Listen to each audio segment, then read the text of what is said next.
আমি কি করব, সবাই আমাকে এই নাম ধরে ডাকে। সবাইকে তোমার আকিকা দিয়ে দাওয়াত খাওয়াবা, তাহলে নতুন নাম ধরে সবাই ডাকবে। আর যদি কেউ স্পর্শ বলে ডাকে তাহলে মেরে তোমার কোমর ভেঙে দিব। একটা অচেনা মেয়ের সাথে আপনি এভাবে কথা বলছেন। এই নামটা কি আপনার নামে দলিল করে রেখেছে? হে, আমার নামে দলিল করে রেখেছি। আরেকটা কথা বললে থাপ্পড় মেরে গাল লাল করে ফেলব। যেটা বলছি এইটা করবা। স্পর্শ খুব উচ্ছৃঙ্খল ব্যবহার করছে, স্পর্শিয়া আস্তে করে বলল। মেয়েদেরকে সম্মান দিতে শিখুন, মনে রাখবে আপনার মাও একজন মেয়ে। আপনার মায়ের কাছ থেকে শিখে নিবেন কি করে অন্য একটা মেয়ের সাথে কথা বলতে হয়। স্পর্শিয়া কথাটা শুনে স্পর্শ দৌড়ে বাইকে উঠে যায়। হাই স্পিড গাড়ি চালিয়ে সোজা বাসায় ঢুকে বাইকটা রেখেই বাগানের ওর সাইডে শিউলি তলায় অতসীর কবরের পাশে গিয়ে বসে পড়ে। দুচোখ থেকে অঝরে অশ্রু পড়ছে। মায়ের কথা মনে হলে সবচেয়ে বেশি কষ্ট হয়। কখনো তো মাকে সামনে থেকে চোখের দেখাটাও দেখেনো। মায়ের ছবি দেখেছে। মায়ের ছবিতে কত শত চুমু খেয়েছে তার হিসাব নেই বললেই চলে। মায়ের আদর ভালোবাসা কখনো অন্য কেউ দিতে পারে না। পৃথিবীতে সবার মা আছে, আমার কেন মা নেই? রোজ সবাইকে যখন তাদের মা স্কুলে দিয়ে যেতে আমি দূর থেকে শুধু তাকিয়ে দেখতাম। আর ভাবতাম আমার মাকে কেন আল্লাহ নিয়ে গেল। মাকে একা না নিয়ে আমাকে ও মায়ের সাথে নিয়ে যেতে। স্পর্শ কবরের পাশে বসে এসব বলছে আর কান্না করছে। নীলু বেকনিতে দাঁড়াতেই চোখ যায় অতসীর কবরের পাশে কেউ বসে আছে। নীলুর বুঝতে অসুবিধে হলো না এটা স্পর্শ। নিশ্চয়ই আবার কেউ মায়ের কথা মনে করিয়ে দিয়েছে, তাই তো ওখানে বসে বসে কাঁদছে। নীলু দৌড়ে বাগানে গেল। স্পর্শে কাঁধে হাত রাখতেই স্পর্শ নীলুকে জড়িয়ে ধরে জোরে কেঁদে ওঠে। নীলু স্পর্শকে নিয়ে বাসায় ঢুকে। স্পর্শকে সোফায় বসিয়ে নীলু নিচে বসে পড়ল। আচ্ছা স্পর্শ, এভাবে বাচ্চাদের মতো কান্না করলে আমার কি কষ্ট হয় না বলতো? আমি কি তোর মা না? মা কখনো অন্য কেউ হতে পারে না। আমার মা আল্লাহর কাছে চলে গেছে। মামনি। স্পর্শ বাবা এভাবে বলো না, আমি তো আছি, যাও ফ্রেশ হয়ে এসো। আমি খাবার বেড়ে দিচ্ছি। অতসীর মৃত্যুর পরপর ইফাজ খুব ভেঙে পড়ে, যার কারণে রোহানকে ইফাজের ব্যবসা সামলাতে হয়েছে। রোহানের সাথে নীলুর বিয়ে হয়েছে কয়েক বছর হলো, তাদের ছোট একটা মেয়ে আছে আয়ন্তী। রোহান, নীলু, আয়ন্তী এখন ইফাজের বাসায়ই থাকে। অতসীর মৃত্যুর পর ইফাজ আর দ্বিতীয় বিয়ের কথা ভাবেওনি। বেশ সময় লেগেছে অতসীর মৃত্যুর ধাক্কাটা সামলাতে। সব কিছু ভুলে ছেলেকে বড় করেছে। কিন্তু শাসন করেনি। ছেলে কান্না করলে সাথে ইফাজও কান্না করত। স্পর্শ একটু ব্যথা পেলে স্পর্শের থেকে বেশি ইফাজের ব্যথা লাগত মনে হতো। স্পর্শ সব আবদার ইফাজ পূরণ করেছে, শুধু মায়ের ভালোবাসাটুকু দিতে পারেনি। ইফাজ আজও কাঁদে অতসীর জন্য। ইফাজ প্রায় সব সময় এই বেকনিতে বসে থাকে, কারণ এখান থেকে অতসীর কবরটা স্পষ্ট দেখা যায়। অতসীর মৃত্যুর পরপরই দাদিমা মারা যায়। স্পর্শ ফ্রেশ হয়ে এসে টেবিলে খেতে বসে। তানিয়া বেগম স্পর্শের সামনে চেয়ার টেনে বসতেই বলল, অগো তানিয়া, তুমি আমাকে কিছু টাকা দিতে বাধিত থাকবে। কালকেই তো টাকা দিলাম। এই টাকায় কি হয় বলো?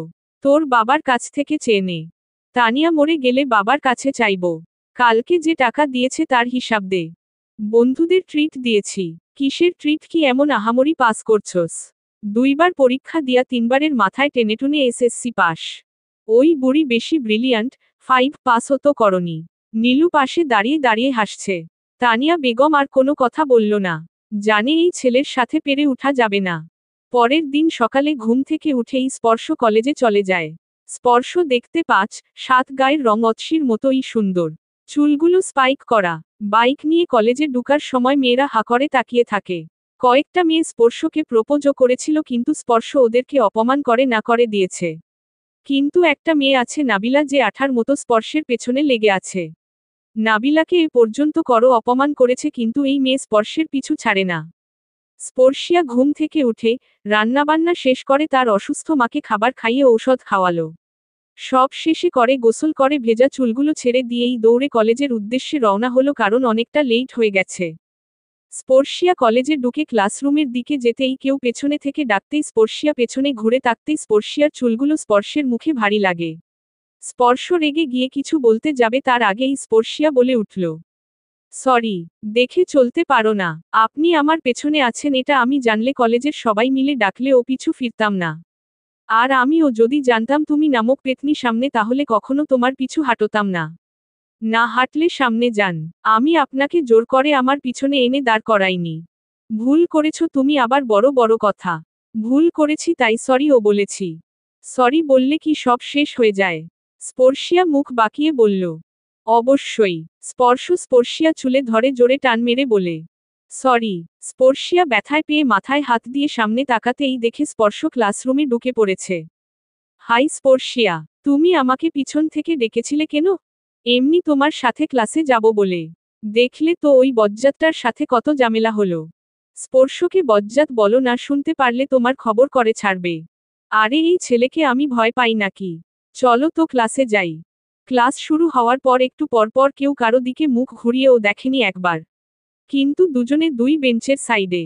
স্পর্শ অন্য দিকে ঘুরে তাকিয়ে বসে আছে দেখে রোহিত জোরে বলল। তোর ঘাড় কি বাঁকা হয়ে গেছে রে স্পর্শ, এভাবে ঘাড় ঘুরিয়ে বসে আছিস? আরে বলিস না, ডান সাইডে যে পেতনি বসেছে তা না দেখার জন্য এদিকে ঘুরে বসে আছি। স্পর্শিয়া কথাটা শুনে বলল। এমন অসভ্য লোক আমি জীবনেও দেখেনি। স্পর্শ এবার ডান দিকে ঘুরে বলল। অসভ্য কাকে বললে? এমা আপনি বাম সাইডে বেঁকে বসেন, এদিকে তো পেতনি বসেছে। এইটা তোমার দেখতে হবে না। অসভ্য কাকে বললে? এই মাঝখানে স্পর্শ আর তার সাইডের মেয়েটা দাঁড়াও। ক্লাস করছি দেখতে পাচ্ছ, তার মধ্যে দুজনে সংসারের আলাপ জুড়ে দিয়েছ। সংসারে আলাপ মানে? স্পর্শ আবার মুখে মুখে কথা বলছো। স্যার আমি বসি, আমার কোনো দোষ নেই, সব দোষ এই মেয়েটার। আর একটা কথা বললে কান ধরিয়ে দাঁড় করিয়ে রাখব। স্যার আবার পড়াতে লাগলেন এটুকু বলে। সব দোষ এই তোমার। নিজের দোষটা স্বীকার করুন। আমাকে পেতনি বলতে গেলেন কোন সাধে? তুমি আমাকে অসভ্য বললে কেন? তোমার জন্য সব হয়েছে। এত বড় ছেলে হয়ে ক্লাসে দাঁড়িয়ে থাকব? স্পর্শ কথাটা বলে শেষ করে দেখে স্যার তার দিকে রাগী লুক দিয়ে তাকিয়ে আছে। স্পর্শ তুই এক পায়ে দাঁড়িয়ে কানে ধরে দাঁড়া। এই মেয়ে তুমি বসে যাও। স্পর্শিয়া বসে মিটমিট করে হাসছে। কেমন লাগছে এখন? এত বড় দামড়া দাঁড়িয়ে আছে তা দেখতে কিন্তু সেই লাগছে। স্পর্শ রেগে গিয়ে বলল, দেখে নিব তোমাকে, আজকে খালি ক্লাস শেষ হতে দেও। স্পর্শিয়া বসে মিটমিট করে হাসছে। কেমন লাগছে এখন? এত বড় দামড়া দাঁড়িয়ে আছে তা দেখতে কিন্তু সেই লাগছে। স্পর্শ রেগে গিয়ে বলল, দেখে নিব তোমাকে, আজকে খালি ক্লাস শেষ হতে দেও। অতসী হাতে থাকা গ্লাসটা বেডের পাশে টেবিলে রাখতে গিয়ে পড়ে যায়। বারবার হাজারো পুরনো স্মৃতি হাতনাড়া দেয়। কত কথা মনে করতে পেরেও পারে না। আশ্রমের বাচ্চাদের সাথে যতক্ষণ থাকে ততক্ষণ ভালো লাগে, যখন নিজের রুমে একা থাকে তখনই ভয়ঙ্কর কিছু পিছু তাড়া করে। গ্লাসটা পড়ে যাওয়ার শব্দে সুমা বেগম দৌড়ে আসেন। এসেই দেখতে পায় অতসী মাথার চুলগুলো টেনে ধরে বসে আছে। সুমা গিয়ে অতসী পাশে বসতেই অতসী সুমাকে জড়িয়ে ধরে কেঁদে ফেলে। সুমা মাথায় হাত বুলিয়ে দিয়ে কিছুটা শান্ত করার চেষ্টা করল। এ তো আজকে নতুন না। 20 বছর আগে সুমা যখন চট্টগ্রাম থেকে ঢাকায় যাচ্ছিল তখন ট্রেনে থেকে ঢাকায় নেমেই দেখতে পেল কতগুলো মানুষ কিছু একটাকে ঘিরে রেখেছে।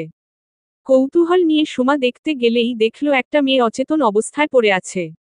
সবাই শুধু দেখছে, কেউ ধরার সাহস করছে না। সুমা সোজা মেয়েটাকে নিয়ে একটা হসপিটালে ভর্তি করে দেয়। কিছুটা সুস্থ হলেই বুঝতে পারে আগের কোনো স্মৃতিই মেয়েটার মনে নেই। এত বছরের ভেতরে শুধু এটাই বুঝতে পেরেছে নামটা যে অতসী। গলায় একটা লকেট ছিল যাতে অতসী নামটা লিখা ছিল। এত বছর কয়েকদিন পর পর অতসীর এমন সমস্যা হতো। কেউ নাকি অতসীকে ডাকে, বাচ্চার কান্না নাকি শুনতে পায়। হয়তো অতীতটাই অতসীকে পিছু ছাড়ে না। এই 20 বছরে কখনো আশ্রমের বাহিরে যায়নি অতসী। অতসীর যা যা প্রয়োজন সবকিছু সুমাই এনে দিয়ে। কখনো জোর করে ও আশ্রম থেকে বাহিরে বের করা যায়নি অতসীকে। তানিয়া বেগম দূর থেকে ইফাজকে দেখে হাসছে। আমাকে অপমান করেছিলে না, দেখো তোমার সংসার আমি কিভাবে তোষণ করে দিয়েছি। অতসীর জন্য আমার সব প্ল্যান ভেস্তে গেছে, তাই তো তার স্বামী সন্তান থেকে আজও দূরে। বাচ্চার কান্নার শব্দ শুনেই শুধু অজ্ঞান হয়ে গিয়েছিলে। বাচ্চাকে দুচোখে দেখারও সুযোগ পাওনি। এটা ঠিক যে আমার 20 লাখ টাকা গিয়েছে ডক্টর প্লাস নার্সদের হাত করতে, কিন্তু পেরেছি তো তোমাদের সবাইকে কষ্ট রাখতে। আমাকে কষ্টে রেখেছ 8 মাস, আর আমি তোমাদের কষ্ট দিচ্ছি 20 বছর যাবৎ, মৃত্যু আগ পর্যন্ত এই কষ্ট পেতে থাকবে তোমরা। অতসীর যখন লেবার পেইন উঠে তখনই আমি দৌড়ে সবার আগে হসপিটাল চলে যাই। ডক্টরদের হাত করে বলি অতসীকে মৃত বলতে। কিন্তু বাহিরে এসে যখন শুনতে পারি অতসী ফ্লোরে পড়ে গিয়েছিল তখন মনে মনে রাজ্য জয় করা হাসি হেসেছিলাম। কারণ আমার প্ল্যানটা সাকসেস হবে ভেবে। স্পর্শ হওয়ার পর অতসীকে অজ্ঞান বানিয়ে ফেলে নার্সরা, তারপর বলে মরে গিয়েছে। সবাইকে দূর থেকে দেখতে দেয়, কাউকে কাছে যেতে দেই নাই। কিন্তু ইফাজ সব বাধা অতিক্রম করে ও অতসীর কাছে গিয়েছিল, কিন্তু বুঝতে পারেনি বলদ ছেলেটা যে অতসী বেঁচে আছে। 2 মিনিটও অৎসি কাছে থাকতে দেই নাই, নার্সরা সব সামলে নিয়েছিল। তারপর বাকি কাজগুলো আমি সামলে নেই। অৎসির বদলে অন্য কাউকে মাটি দেওয়া হয়েছিল। ইফাজ এতটাই শোকড হয়েছিল যে অজ্ঞান হয়ে গিয়েছিল। দফন কাফন কেউ আর ওই দিকে দায়িত্ব নেইনি। আমি দায়িত্ব নিয়ে সব সেরে দিয়েছিলাম। অৎসির মা আর নীলু শিমুকে বাচ্চা দিয়ে ব্যস্ত রেখেছিলাম। কারণ অৎসি মরে যাওয়াতে বাচ্চাটার শ্বাস নিতে কষ্ট হচ্ছিল, তাই ওনাদের অন্য হসপিটালে যেতে হয়েছিল। আর ইফাজের জ্ঞান ফিরতে ফিরতে মাটি দেওয়া প্রায় শেষ। ইফাজ গিয়ে শুধু কবরে কয়েকটা মাটি দিয়ে মোনাজাতে অংশ নিয়েছিল। অৎসি মা আর বোনেরা ওপরে এসেছিল। কথাগুলো মনে করে তানিয়া বেগম মনে মনে হাসছে।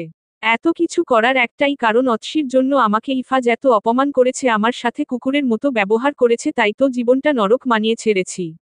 কলেজ ছুটি হওয়ার পর স্পর্শিয়া গাল ফুলিয়ে বাসায় ফিরেছে।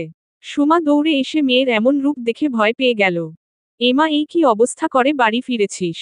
তুমি না অসুস্থ? আমাকে দিয়ে সকালে এত কাজ করালে, রান্না করালে, তো এখন তো দেখি পুরো সুস্থ। আগে বল, এত কাদা কোথা থেকে মাখিয়ে আসলি? রাস্তা দিয়ে আসছিলাম, রাস্তার সাইডে একটা গর্ত ছিল, গর্তে বৃষ্টির পানি জমেছিল। একটা বাইক আসলো আর আমাকে ভূত বানিয়ে দিয়ে চলে গেল। হেঁটে আসতে গেলি কেন? হেঁটে কি স্টেশনে ও আসবো না নাকি? আচ্ছা যা, ফ্রেশ হয়ে নে। স্পর্শিয়া জানে বাইকটা স্পর্শের ছিল। বদলা নেওয়ার জন্য এমন করেছে। কালকে কলেজে যাওয়ার পর দেখাবো মজাটা। স্পর্শিয়া ফ্রেশ হয়ে আশ্রমের দিকে গেল। বাসা থেকে বেশি দূর না। আশ্রমটা স্পর্শিয়ার নানা ভাই করে দিয়ে গিয়েছিল। মা এটা দেখাশোনা করে, আর সাথে আছে আমার ভালো আন্টি। আমিও একদিন এই আশ্রমের দায়িত্ব নিব। স্পর্শিয়া আশ্রমের ভেতর ঢুকতেই দেখল অৎসি বাচ্চাদের সাথে বসে আছে। স্পর্শিয়া গিয়ে অৎসিকে জড়িয়ে ধরে। ভালো আন্টি। অৎসি স্পর্শিয়াকে আদর করে জিজ্ঞেস করল, নতুন কলেজে কেমন লাগছে? কথাটা বলতেই স্পর্শিয়া মন খারাপ করে ফেলে। তা দেখে অৎসি বলল, কি হলো, মন খারাপ হয়ে গেল কেন? জানো ভালো আন্টি, আমাদের ক্লাসে না একটা বদর ছেলে আছে, 1 নম্বরের গাদা স্টুডেন্ট, কিন্তু 1 নম্বরের ফাজিল। সব সময় আমার সাথে লেগে থাকে। এভাবে বলে না মামুনি, সবারই মেধা আছে। কেউ শ্রম দিয়ে মেধাকে কাজে লাগায়, কেউ কুঁড়ে হয়ে বসে থাকে। ভালো আন্টি, ওই ছেলেটা আজকে আমাকে পেতনি বলেছে। ভালো তো আমি কি পেতনি? অৎসি এক গাল হেসে বলল, না, তুমি তো অনেক সুন্দরী। ছেলেটাকে পেলে অনেক বকা দিয়ে দিতাম। স্পর্শিয়া হেসে অৎসি গালে চুমু খেয়ে চলে যায়। অৎসি ও নিজের কাজে মন দিতে থাকে।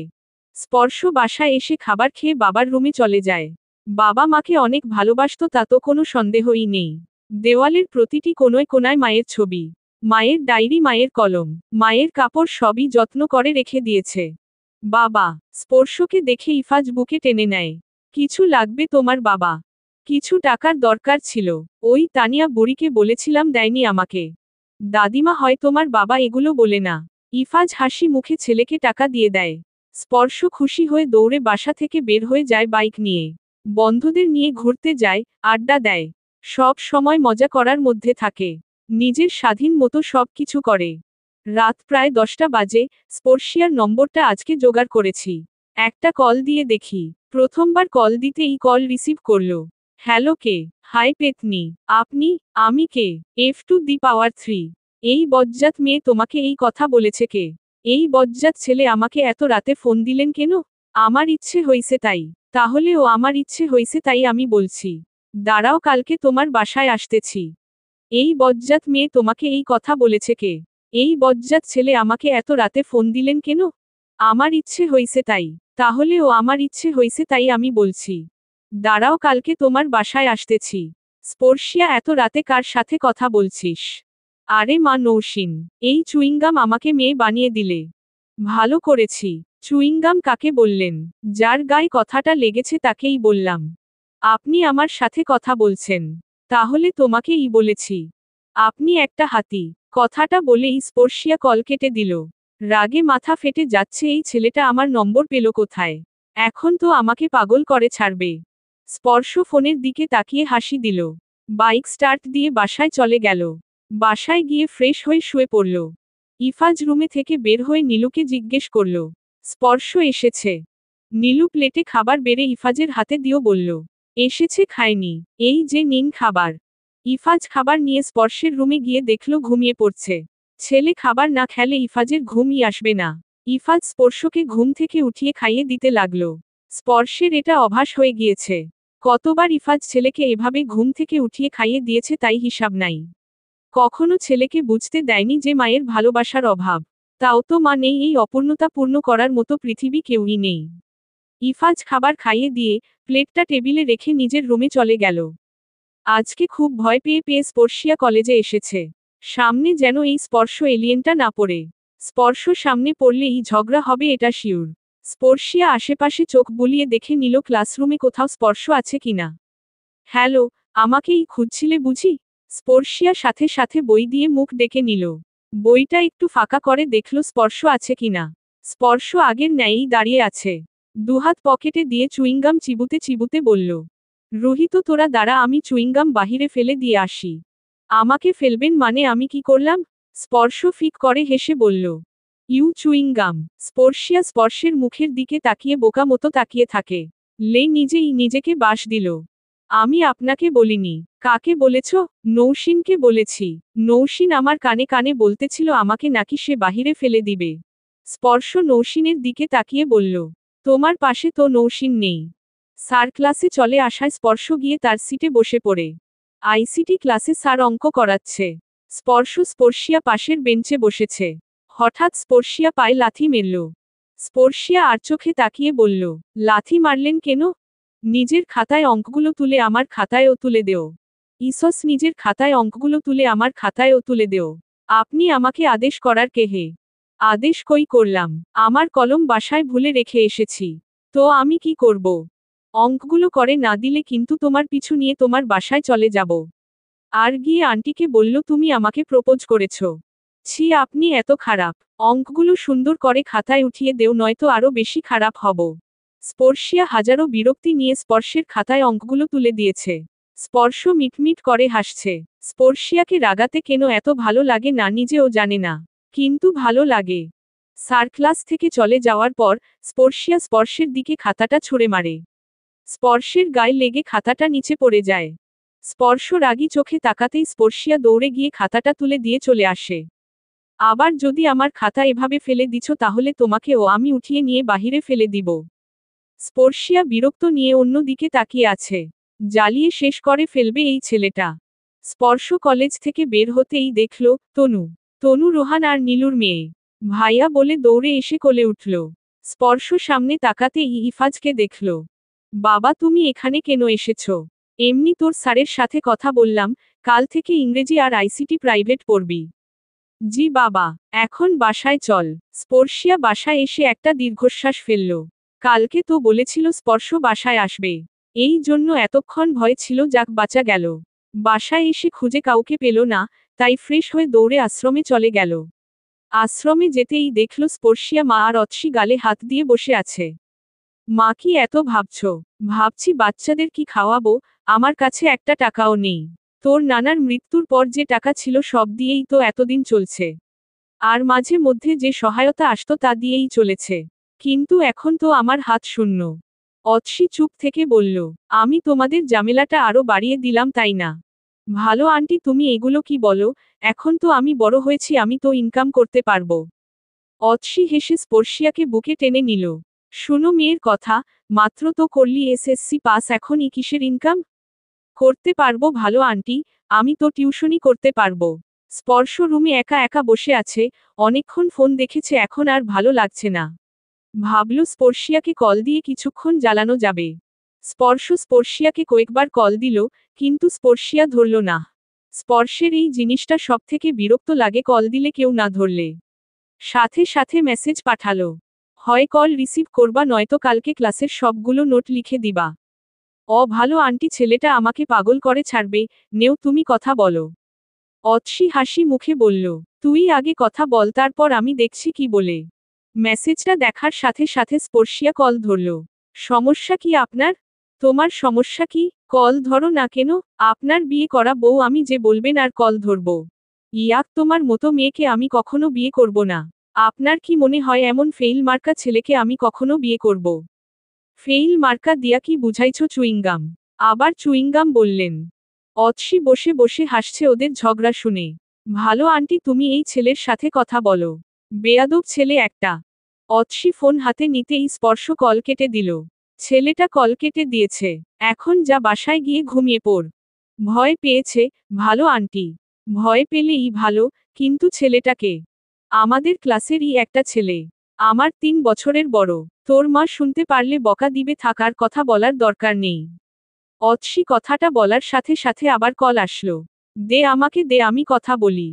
না থাক, কল কেটে দেই। স্পর্শিয়া যতবার কল কেটে দিল স্পর্শ ততবার কল দিতে থাকলো।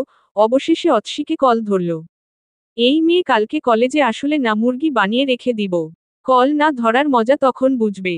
অতসী ফোনটা কানে নিতেই চোখে পানি টলমল করছে। কেন এমন হচ্ছে তা জানা নেই, কিন্তু এটা মনে হচ্ছে নিজের কোনো এক অস্তিত্বের খোঁজ পেয়েছে। অতসী ফোনটা কানে নিতেই চোখে পানি টলমল করছে। কেন এমন হচ্ছে তা জানা নেই, কিন্তু এটা মনে হচ্ছে নিজের কোনো এক অস্তিত্বের খোঁজ পেয়েছে। স্পর্শিয়া হাত থেকে ফোনটা নিয়ে কল কেটে দিল। অতসী মাথা দুহাত দিয়ে চেপে ধরেছে। আবার মাথা ব্যথা শুরু হয়েছে। স্পর্শিয়া অতসীকে বেডে শুইয়ে দিল। আর নানা কথা বলে অতসীর মনোযোগটা স্পর্শিয়ার দিকে করার চেষ্টা করছে। স্পর্শ ফোন রেখে শুয়ে পড়েছে। থাক, আর জ্বালিয়ে লাভ নেই। এখন একটা ঘুম দেওয়া যাক। সকালে ঘুম থেকে উঠেই ফ্রেশ হয়ে আশ্রমে গেল। আশ্রমের রান্নাঘরে যেতেই দেখল রান্না মাত্র শেষ হয়েছে, কিন্তু খাবার খুব অল্প। বাচ্চাদেরই ভালো করে হবে নাকি তা সন্দেহ। তাই স্পর্শিয়া আর খাবার খেল না। সোজা মায়ের কাছে দৌড়ে গেল। মা, এতটুকু খাবারে বাচ্চাদের হবে? সুমা চুপ করে দাঁড়িয়ে আছে। কি বলবে মেয়েকে কিছুই মাথায় আসছে না। হাতে একটা টাকাও নেই। আল্লাহই খাবারে বরকত দিবে, তুই খেয়ে কলেজে চলে যা। আমার ক্ষুধা নেই মা, আসছি। স্পর্শিয়া, খেয়ে যা তুই। স্পর্শিয়া কোনো কথা বলল না। বাসায় এসে রেডি হয়ে কলেজে চলে গেল। স্পর্শ রাস্তায় দাঁড়িয়ে আছে, হঠাৎ স্পর্শিয়াকে দেখে ইশারায় আসতে বলল। সমস্যা কি, ডাকছেন কেন? কালকে না বলে কল কেটে দিলে কেন? আপনার জন্য আমার ভালো আন্টি অসুস্থ হয়ে পড়েছিল, আপনি আর কল দিবেন? স্পর্শ, বেবি তুমি এইখানে? নাবিলা পিছন থেকে এসে এই কথা বলতেই স্পর্শ ডোন্ট কেয়ার ভাব নিয়ে বলল। আরে আম্মু আপনি? স্পর্শ, আমি তোমার আম্মু হই। স্পর্শিয়া মুখে হাসি টেনে বলল। এমন দামড়া ছেলেকে বেবি বললে তো আম্মু ডাক শুনতে হবেই। নাবিলা স্পর্শের সামনে এসে ন্যাকামো করে বলল। এই মেয়েটা তোমাকে দারমা বলল তাও কিছু বলবে না? এই ন্যাকামো করো না তো, সামনে থেকে যাও। মনে রেখো তুমি আমার সিনিয়র। তুমি ফেইল করেছো, নয়তো আমরা তো একই ক্লাসেই ছিলাম। সে যখন ছিলাম তখন ছিলামই। এখন সামনে থেকে যাও। চলে যাব তো বলো, আমার কল রিসিভ করবে? যাও, করব। নাবিলা চলে গেল। পিছনে তাকিয়ে দেখল স্পর্শিয়া নেই। স্পর্শ দৌড়ে ক্লাসে গেল। কিন্তু আজকে স্পর্শিয়া যে বেঞ্চে বসেছে তার পাশে রোহিত বসেছে। রোহিতকে এখন এখান থেকে উঠিয়ে অন্য কোথাও বসানো বেশ কষ্টসাধ্য। রোহিত, এই বেঞ্চ ফিল আপ হয়ে গিয়েছে, তুই অন্য কোথাও বসো। রোহিত ভাই আমার, আমাকে তোর পাশে বসতে দিবি? কেন? আসলে তোকে ছাড়া আমি একদম বসতে পারি না। মিথ্যে বলছিস? তোর পাশে বসতে দে আমাকে প্লিজ। স্পর্শিয়া পাশ থেকে বলে উঠল। একটা কাজ করেন, আপনি আমার জায়গায় বসেন, আমি অন্য জায়গায় গিয়ে বসবো। স্পর্শ আর চোখে তাকিয়ে। আমি মেয়েদের সাথে বসবো? রোহিতকে এত ভালোবাসেন, রোহিতের জন্য না হয় আজকে মেয়েদের সাথেই বসলেন। ওদের দুজনের কথা বলার মাঝখানে নৌসিন ক্লাসে ঢুকল। নৌসিন স্পর্শিয়ার সাথে জায়গা না পেয়ে পিছনে গিয়ে বসে সাথে সাথে রোহিত বলে উঠে। স্পর্শ, তুই এখানেই বস, আমি পিছনে যাচ্ছি। স্পর্শিয়া আর স্পর্শ দুজনই রোহিতের যাওয়ার দিকে তাকিয়ে আছে। যে ছেলেটা এতক্ষণ যেতে রাজি হচ্ছিল না সে এখন নিজ ইচ্ছেতে পিছনে চলে গেল। এই চুইংগাম শোন, হাতি একটা। বেয়াদ্দপ মেয়ে, আমি তোমার বড়। তো আমি কি করব? সম্মান দিয়ে কথা বলবা। ফেইল করছে 3 বার, আবার সম্মান। আমি ফেইল করছি এটা তোমাকে কে বলেছে? শফিক। শফিক পিছন থেকে নিষেধ করছিল, কিন্তু স্পর্শিয়া খেয়াল করেনি। শফিক ভাইয়া, আপনি কয়বার ফেইল করছে আমি বলবো। শফিকের বিচার পরে হবে, আগে তোমারটা। আসসালামু আলাইকুম স্যার। স্পর্শ মনে করেছে স্যার আসেনি, এমনি স্পর্শিয়া মজা করছে। তাই আর সামনে তাকায়নি। স্পর্শিয়া দিকে তাকিয়েছিল। স্যার এসে কানে ধরে বসা থেকে উঠিয়েছে। কি দেখিস এমন মেয়েদের দিকে? ক্লাসে মনোযোগ বলতে কিছু নাই তোর? সরি স্যার, কানটা ছাড়ুন। ছেড়ে দিলাম, সারা ক্লাস দাঁড়িয়ে থাকবি? আচ্ছা স্যার, কানটা ছেড়ে দিন। স্পর্শ সারা ক্লাস কান ধরে দাঁড়িয়ে থাকে। স্পর্শিয়া একটু পরপর স্পর্শ দিকে তাকিয়ে মিটমিট করে হাসছিল, এটা দেখে বেচারা আরও রেগে গেল। তনু এবার ক্লাস 2তে পড়ে। খাবার খেতে খেতে জিজ্ঞেস করল। মা, স্পর্শ ভাইয়াকে বিয়ে দেও না কেন, আমার ভাবি আনো না কেন? আমার ফ্রেন্ড অলির ভাইকে বিয়ে দিয়ে সুন্দর ভাবি নিয়ে এসেছে। ইফাজও খাবার খাচ্ছিল, তনুর কথা শুনে হেসে ফেলল। তনু মামনি, স্পর্শ তো অনেক ছোট। কে বলল ছোট? ইয়া লম্বা। এটাকে কি ছোট বলে বাবাই? তোর ভাই আসলে বলিস বিয়ে করে না কেন? সবাই তনুর কথা নিয়ে হাসাহাসি করছে। টিফিন সাইমে স্পর্শিয়া ক্লাসরুমে বসে আছে। খুব ক্ষুধা পেয়েছে। মাথা নিচু করে বসে আছে আর ভাবছে আশ্রমের কি অবস্থা। সব সময় এই অনাথ বাচ্চাদের প্রতি একটা মায়া লাগা কাজ করে স্পর্শিয়ার। নিজের থেকে বাচ্চাদের কথাটাই বেশি চিন্তা হয়। নিজের ক্ষুধা লেগেছে সেটা ভাবার বিষয় না, কিন্তু বাচ্চারা রাতে কি খাবে তা নিয়ে চিন্তা হচ্ছে। নানা ভাই মারা যাওয়ার পর জমানো টাকা দিয়ে এই আশ্রমের কাজ চলত, কিন্তু বসে বসে খেলে তো টাকা শেষ হবেই। আজ তাইই হলো। Chewing gum. স্পর্শিয়া বুঝতে পেরে ও মাথা উপরে তুলল না। মাথা উপরে তোলবা নাকি আমাকে কিছু করতে হবে? স্পর্শিয়া সাথে সাথে মাথা উঠিয়ে জিজ্ঞেস করল।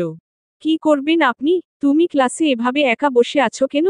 ইচ্ছে খাইছে তাই। এই তোমার জন্মের পরে কি তোমাকে মধু খাওয়াইনি? কথার মধ্যে কোনো মিষ্টি নাই।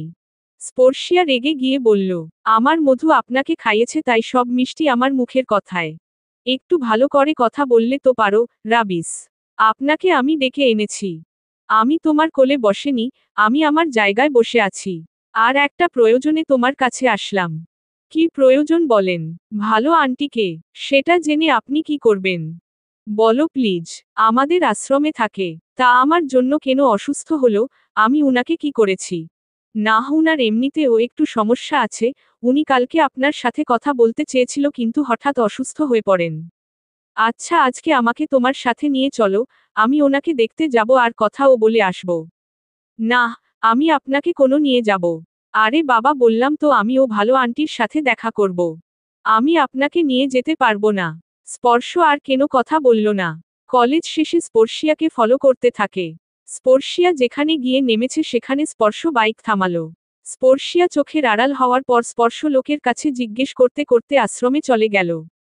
ঠিক জায়গায় এসেছে কিনা তা জানার জন্য দারোয়ানকে জিজ্ঞেস করল। আপনি স্পর্শিয়া নামে কাউকে চিনেন?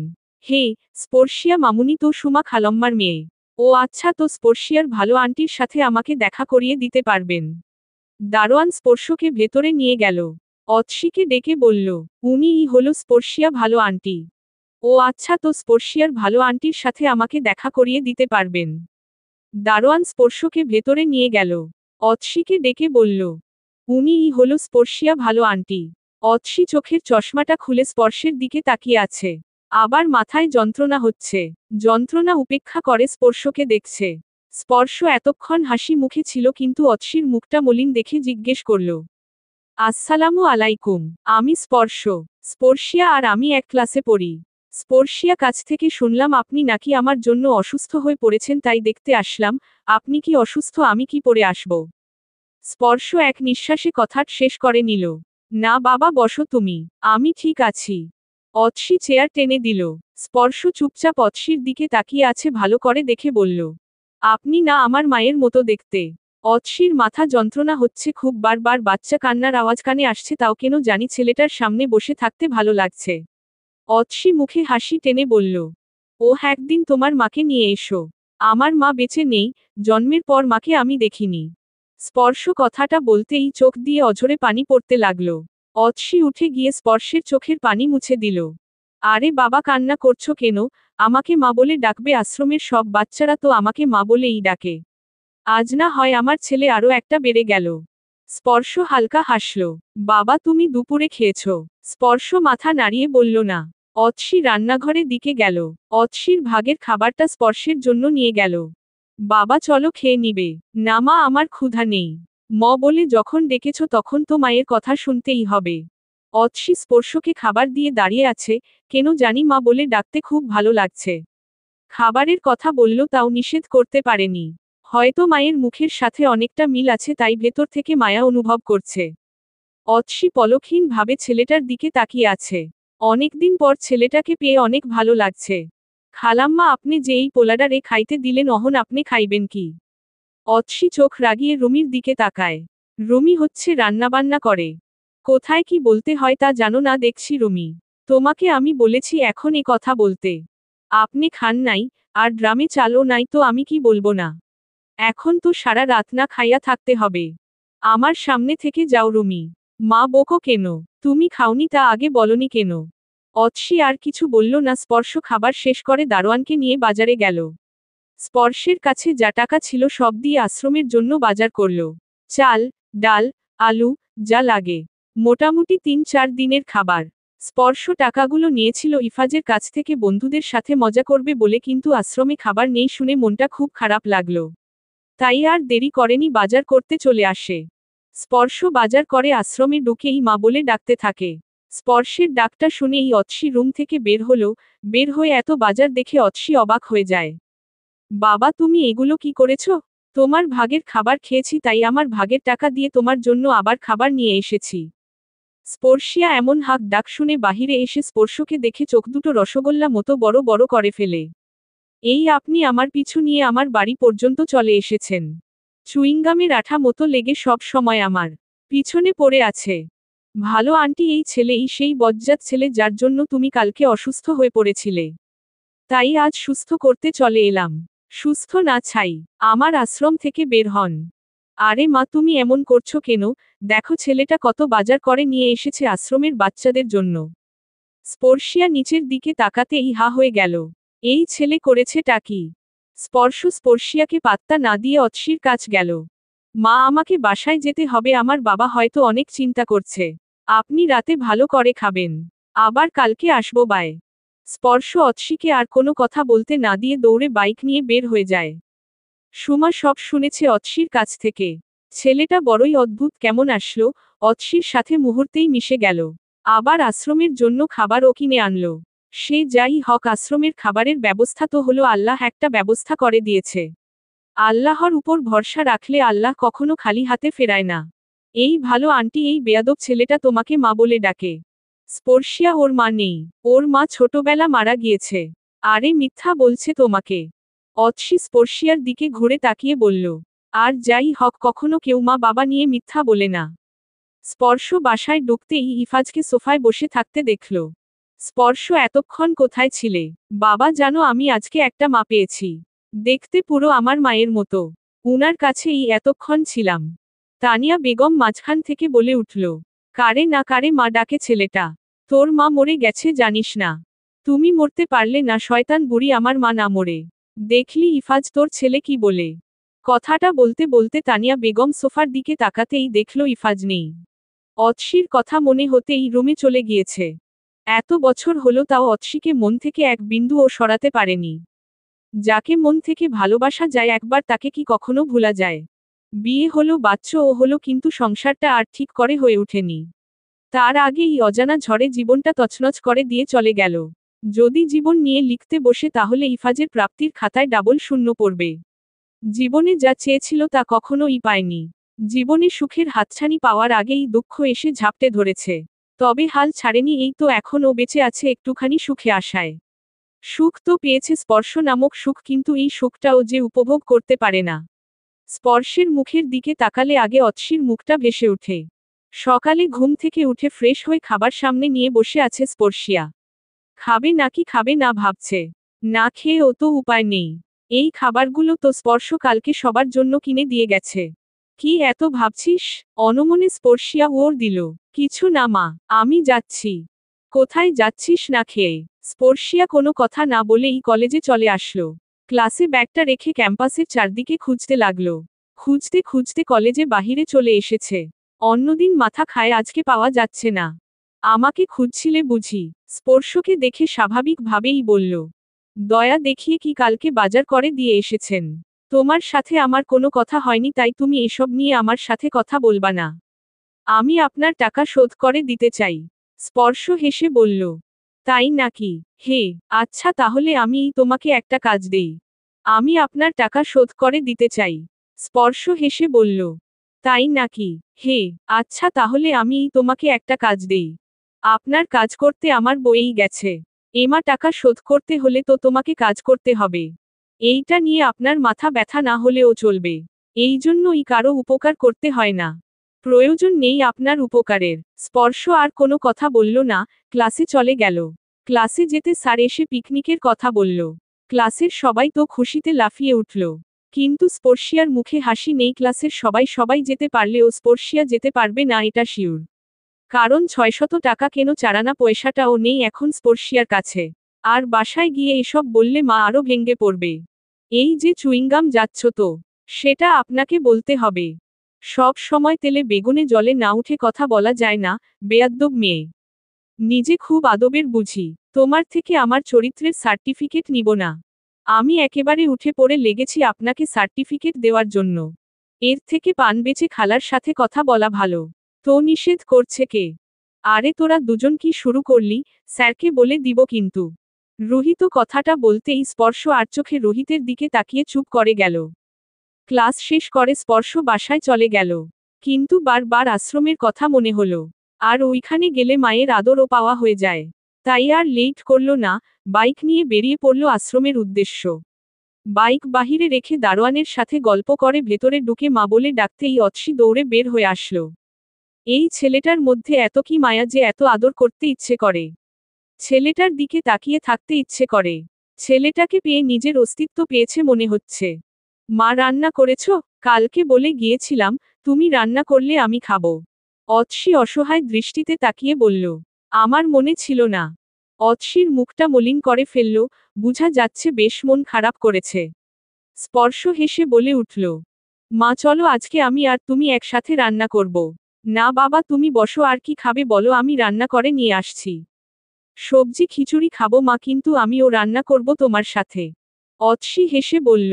আচ্ছা চলো। স্পর্শ আর অতসী রান্নাঘরের দিকে গেল। অতসী সবকিছু রেডি করছে আর স্পর্শ দাঁড়িয়ে দাঁড়িয়ে গল্প জুড়ে দিয়েছে। হঠাৎ অতসী বলে উঠল। আচ্ছা বাবা তোমার বাসায় কে কে আছে? আমার বাবা, চাচা, চাচিমা, চাচাতো বোন তনু, আর দাদিমা। হঠাৎ অতসী অসুস্থ হয়ে পড়ে, দুহাত দিয়ে মাথা চেপে ধরে বসে পড়েছে। স্পর্শ এভাবে দেখে ভয় পেয়ে যায়। সাথে সাথে সবাইকে ডাকতে থাকে। সুমা এসে অতসীকে রুমে নিয়ে যায়। স্পর্শিয়াও এসেছে। স্পর্শের দিকে তাকিয়ে বলল। আপনি আসলে অসুস্থ হয়ে যায় দেখেন না তারপরও কেন আসেন? গাধার মতো কথা বলো না। আমি আসলে কেন অসুস্থ হবে? উনার সমস্যা আছে তার জন্য তো ডক্টর দেখাতে পারোনি। আমাকে দোষারোপ করছো। আপনি না আসলেই ভালো আন্টি ঠিক থাকে। আজকে তো রাত হয়ে গিয়েছে, কালকে আমি এসে মাকে ডক্টর দেখাতে নিয়ে যাব। স্পর্শ অতসীর সাথে কিছুক্ষণ কথা বলে বাসায় চলে আসে। ব্যাপারটা খুব ভাবাচ্ছে। স্পর্শ কয়েকবার খেয়াল করেছে অতসী প্রায় সময়ই মাথা চেপে ধরে। হয়তো মাথায় কোনো প্রবলেম তাই প্রায়শই এমন হয়। ইফাজ সকালে ঘুম থেকে উঠেই স্পর্শের রুমে যায়। ছেলেকে ঘুমিয়ে থাকতে দেখে কপালে চুমু খেয়ে চলে আসে। অতসী থাকলে আজ হয়তো অন্যরকম একটা সকাল দেখত। মানুষকে ভালোবাসা দিয়ে নিজের কাছে আটকে রাখতে হয়, ইফাজ যখন ভালোবাসা শিখেছে তখনই অতসীকে হারিয়েছে। স্পর্শ সকালে ঘুম থেকে উঠে, দ্রুত ব্রাশ করে নিল। প্রায় 9:30টা মতো বাজে। অনেকটা লেট হয়ে গিয়েছে। স্পর্শ কোথায় যাবে এত তাড়াহুড়ো করছো যে? কাজ আছে, মামুনি। নীলু ব্যাপারটা বুঝতে পারল না, যাকে ডেকে উঠানো দায় সে নিজ থেকে উঠে রেডি হয়ে কোথাও যাচ্ছে। খাবার নিয়ে আসবো বাবা। না মামুনি খাবো না, সকালে না খেয়ে বাসা থেকে বের হয়ে যাবে। সে কিছু না এসে খেয়ে নিব। স্পর্শ দ্রুত বের হয়ে গেল। বাইকটা স্টার্ট দিয়ে সোজা আশ্রমে চলে গেল। আশ্রমে ঢুকে অতসীর অনুমতি নিয়ে রুমে ঢুকল। মা তুমি এখন ঠিক আছো? অতসী হাসি মুখে উড় দিল। হে বাবা, চলো তোমাকে ডক্টর দেখাবো। আরে না বাবা এসব এমনি ঠিক হয়ে যাবে। মা যা বলছি তা করো। আমার কিছু হয়নি সব ঠিক হয়ে যাবে। আমি সকালের খাবার খাইনি, যদি তুমি এমন করো তাহলে আমি কিন্তু খাবো না। স্পর্শের হাজার চেষ্টার পরে অতসী বাহিরে যেতে রাজি হলো। 20 বছর পর, আজ প্রথম আশ্রমের বাহিরে পা রাখছে। সুমা অনেকবার হসপিটাল নিয়ে যেতে চাইলেও অতসী রাজি হয়নি। কিন্তু আজ স্পর্শের কথা কোনে ভাবেই ফেলতে পারেনি। স্পর্শিয়া ক্লাসে বসে আছে, বারবার পুরো ক্লাসরুমে চোখ ভুলাচ্ছে। বাহিরে ও কয়েকবার দেখল কিন্তু স্পর্শ তো এলো না। তাহলে কি সত্যিই স্পর্শ ভালো আন্টিকে নিয়ে ডক্টর দেখাতে গেছে? ভালো আন্টি স্পর্শের সাথে হসপিটাল যাবে তা কেন জানি বিশ্বাস হচ্ছে না। হবেই বা কিভাবে 20 বছরে তো একবারও মা আশ্রমের বাহিরে বের করতে পারেনি। কি এত ভাবছিস স্পর্শিয়া? কিছু না, আজকে স্পর্শ এলো না দেখলি? এসব দেখে আমি কি করব? না এমনি বললাম। আর আমি জানি তুমি স্পর্শকেই খুঁজছ। স্পর্শকে আমি খুঁজতে যাব কেন? তাহলে এদিক ওদিক এভাবে তাকাচ্ছ কেন? এমা এখন আমি এদিন ওদিক তাকাতেও পারবো না। স্পর্শিয়া নৌসিনের থেকে অন্য দিকে তাকিয়ে বসে আছে, নৌসিন এখন নানা প্রশ্নের ঝড়ো তুলবে এটা বুঝাই যাচ্ছে। ইফাজ বারান্দায় বসে বসে পত্রিকা পড়ছে, হঠাৎ কল আসলো ইফাজের ফোনও। ইফাজ এক মুহূর্তেও দেরি না করে হসপিটাল চলে গেল। বাসায় এসে ব্যাগটা রাখতেই স্পর্শিয়ার মা দৌড়ে এসে খবর দেয় স্পর্শ অ্যাক্সিডেন্টে করেছে। সুমা স্পর্শিয়া দুজনই বেরিয়ে পড়ে হসপিটালের উদ্দেশ্যে। সুমা গাড়িতে বসে বসে বলছে, এই ছেলেকে ভরসা করে আমি অৎসিকে দিয়েছিলাম কিন্তু ছেলেটা অ্যাক্সিডেন্ট করে ফেলল। এই ছেলেকে ভরসা করা আমার ঠিক হয়নি। মা চুপ করো তো, এমনি ভয়ের মধ্যে আছি, তার উপর তোমার এসব হাঁকডাক ভালো লাগছে না। তুই কি বুঝবি অৎসি এমনি অসুস্থ, তার উপর কতটা ব্যথা পেয়েছে কে জানে। ইফাজ হসপিটালে পৌঁছানোর সাথে সাথে একটা নার্স এসে বলে, আপনি কি এই পেশেন্টে কেউ হন? ইফাজের কথা বলার শক্তি নেই, কলিজাটা ফেটে যাচ্ছে। স্পর্শই তো তার পৃথিবী এখন, তাও বলল, বাবা হই আমি। পেশেন্টের অবস্থা মোটামুটি ভালোই, কিন্তু সাথের মহিলাটা আপনার কে হয়? উনার অবস্থা ভালো নয়। মহিলাটার অবস্থা খুব খাবার। ইফাজ অবাক হয়ে জিজ্ঞেস করে, কোন মহিলা? আপনার ছেলের সাথে একজন মহিলাও ছিল, চলুন আপনাকে দেখাচ্ছি, চিনতে পারেন কিনা। পেশেন্টের অভিভাবক আমাদের প্রয়োজন। পেশেন্টের অবস্থা মোটামুটি ভালোই, কিন্তু সাথের মহিলাটা আপনার কে হয়? উনার অবস্থা ভালো নয়। মহিলাটার অবস্থা খুব খাবার। ইফাজ অবাক হয়ে জিজ্ঞেস করে, কোন মহিলা? আপনার ছেলের সাথে একজন মহিলাও ছিল, চলুন আপনাকে দেখাচ্ছি, চিনতে পারেন কিনা। পেশেন্টের অভিভাবক আমাদের প্রয়োজন। ইফাজকে নিয়ে ইমার্জেন্সি কক্ষে ঢুকে ইফাজ অৎসির দিকে তাকিয়ে কয়েক মুহূর্তের জন্য থেমে যায়। এটা কি করে হতে পারে? এত বছর পর অৎসিকে দেখে চিনতে ভুল করেনি। হয়তো মুখের অনেকটা পরিবর্তন হয়েছে, কিন্তু চিনতে ভুল হয়নি। কিন্তু মরে যাওয়া মানুষ কিভাবে জীবিত হতে পারে? নাকি মরে যায়নি, কেউ মিথ্যে নাটক বানিয়ে বোকা বানিয়েছে? আপনি এভাবে চুপ করে আছেন কেন? আপনি কি উনাকে চিনেন? জি, উনি আমার স্ত্রী হয়। ইফাজ বের হয়ে ওয়েটিং রুমে বসে আছে। কিছুতেই হিসবা মেলাতে পারছে না। অৎসির পাশে যাওয়ার জন্য নার্সকে অনেক রিকোয়েস্ট করেও কেন লাভ হয়নি। এত বছর পর কাছে পেয়েও কথা তো দূরে থাক, ভালো করে একটা কথাও বলতে পারেনি। ভাইয়া কি হয়েছে? আপু কোথায়? ভাইয়া বলেন না কেন? আমার বোন কোথায়? নীলু দৌড়ে এসে ইফাজের সামনে বসে কান্না করছে আর কথাগুলো বলে যাচ্ছে। ইফাজ চোখের পানি মুছে বলল, নীলু আমি কিছুতেই হিসাব মেলাতে পারছি না, এ কি করে হতে পারে? হতে পারে ভাইয়া, হয়তো কেউ চায়নি আপনারা সুখে থাকেন। অৎসিকে যখন কবর দেওয়া হয় তখন মা ছাড়া কেউই ছিল না, তুমি আর মা তো স্পর্শকে নিয়েও হসপিটালের ছিলে। তাহলে মা এরকমটা করেছে। রিসিপশনের দৌড়ে এসে একটা মেয়ে জিজ্ঞেস করল, কোনো অ্যাক্সিডেন্ট কি? একটা ছেলে আর একটা মহিলা এই হসপিটাল ভর্তি হয়েছে। রিসিপশনের মেয়েটা দাঁড়িয়ে ওর দিল, ম্যাম এভাবে বললে আমি কোনো তথ্য দিতে পারবো না। আপনাদের হসপিটাল থেকেই তো কল দিল, স্পর্শ নামের কোনো পেশেন্ট আছে আপনাদের? ও হে, স্পর্শ নামের একটা পেশেন্ট ভর্তি হয়েছে বাইক অ্যাক্সিডেন্টের। জি, উনার সাথের মহিলাটি কেমন আছে? আর আপনারা কল দিলেন কিভাবে আমাদের? ভালো নয়, স্পর্শ ছেলেটার আইডি কার্ড দেখে উনার নাম ঠিকানা পেয়েছি এবং স্টুডেন্ট আইডি পেয়েছি, যেটা থেকে উনার বাবার ফোনে কল করেছি। আর মহিলার কাছে একটা বাটন ফোন ছিল, ফার্স্ট যার নম্বর ছিল সেটিতে কল দিয়েছি। অৎসি সুমাকে নিয়ে ইমার্জেন্সি কক্ষে দিকে যেতে নিলেই ইফাজ পিছন থেকে ডাকে। স্পর্শিয়া কিছুটা অবাক হয়ে জিজ্ঞেস করল, আমাকে ডাকছেন? হে, অৎসির জন্য এসেছ? আপনি ভালো আন্টির নাম জানলেন কি করে? আর আপনি কে? রিসিপশনে যখন কথা বলছিলে তখন আমি সব শুনেছি। অৎসিকে তোমরা কোথা থেকে পেয়েছ? মানে, অৎসিকে কোথা থেকে পেয়েছ? তোমাদের সাথে ওর পরিচয় কি করে? উনি আমাদের আশ্রমে থাকেন। উনি কি ইচ্ছে করে তোমাদের আশ্রমে গিয়েছে? এবার সুমা মুখ খুলল, আগে বলুন তো অৎসির ব্যাপারে আপনার এত আগ্রহ কেন? অৎসি আমার স্ত্রী। স্ত্রী যখন তো স্টেশনে ফেলে গিয়েছিলেন কেন? আমি স্টেশনে ফেলে দিব কেন? 20 বছর আগে আমি অৎসিকে স্টেশন থেকে খুঁজে পেয়েছিলাম আধমরা অবস্থায়। ইফাজ আর কোনো কথা বলল না, চুপচাপ বসে রইল। তানিয়া বেগম ভয় থরথর করে কাঁপছে, কি শুনছে এসব? অৎসি ফিরে এসেছে, আর মনে হয় রক্ষে নেই। সেই সময় আপদটা বাঁচিয়ে রেখেই ভুল করেছে। এখন যদি সব বলে দেয়। তানিয়া বেগম আর দেরি করল না, বাসায় যেখানে যা টাকা পয়সা আছে সেখান থেকে সব নিজের ব্যাগে ঢুকিয়ে নিয়েছে। পালাতে হবে নয়তো মরতে হবে। ইফাজ ব্যাপারটা ভালোভাবেই বুঝতে পারল সব তানিয়া বেগম করেছে। তাই আর দেরি করলে না, পুলিশ নিয়ে বাসায় ঢুকল। ইফাজও বাসায় ঢুকেছে, তানিয়া বেগম ও টাকা আর কাপড়ের ব্যাগ নিয়ে বের হয়েছে। পালাচ্ছেন কোথায়? ভয় পেয়ে পেয়ে ওর দিল। পালাচ্ছি কই? ভালোই ভালোই সব স্বীকার করুন, নয়তো অন্য ব্যবস্থা করব। কি স্বীকার করব? অতসীর সাথে কি করেছিলেন? কই কিছু করেনি আমি। তাহলে পুলিশকে বলি আপনাকে নিয়ে যেতে।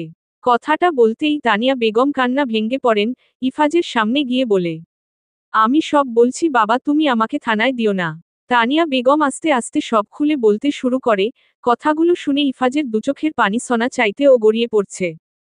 এতটা কষ্ট না দিলেও পারতেন, আপনাকে আমার বাসায় এজন্য রেখেছিলাম বুঝি।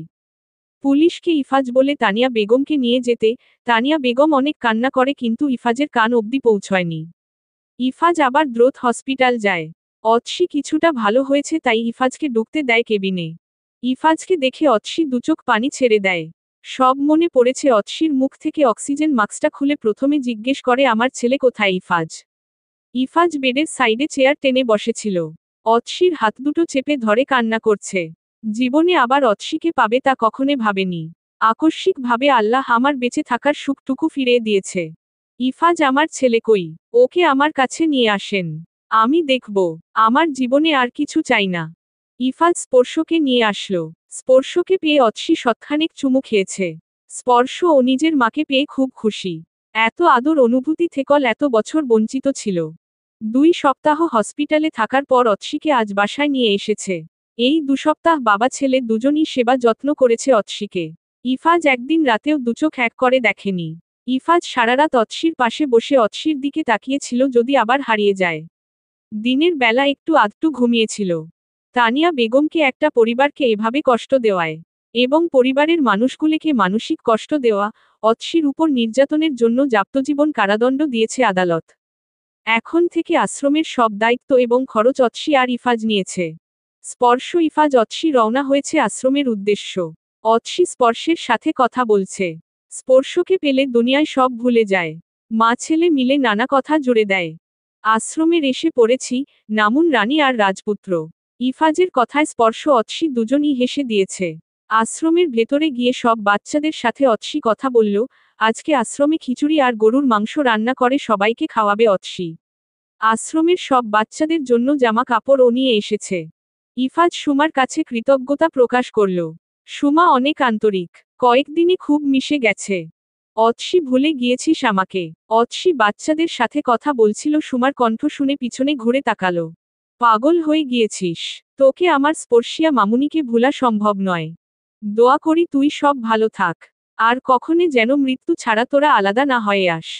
স্পর্শ স্পর্শিয়াকে দেখে ওর দিকে এগিয়ে গিয়ে বলল, তোমার প্রতি আমি অনেক কৃতজ্ঞ। স্পর্শিয়া ভ্রু কুঁচকে জিজ্ঞেস করল, কেন? তোমার মাধ্যমে আমার মাকে পেলাম যে। স্পর্শিয়া হেসে বলল, পৃথিবীর সব মাই যেন সন্তানকে আগলে ধরে বাঁচতে পারে। সন্তানকে আদর স্নেহ দিয়ে বড় করতে পারে। আর প্রত্যেকটা সন্তান যেন তার মাকে সব সময় পাশে পায়। কারণ মা না থাকলে জীবনটা অন্ধকার। মা বাবা আল্লাহর সবচেয়ে বড় উপহার। মা বাবার শূন্যতা পৃথিবীর কোনো কিছু দিয়ে পূর্ণ করা সম্ভব নয়। রব্বির হামহুমা কামা রব্বা ইয়ানি ছগিরা। পৃথিবীর সকল বাবা মাকে আল্লাহ জান্নাতবাসী করুক। সমাপ্ত। শুরুর থার্ড ব্র্যাকেট।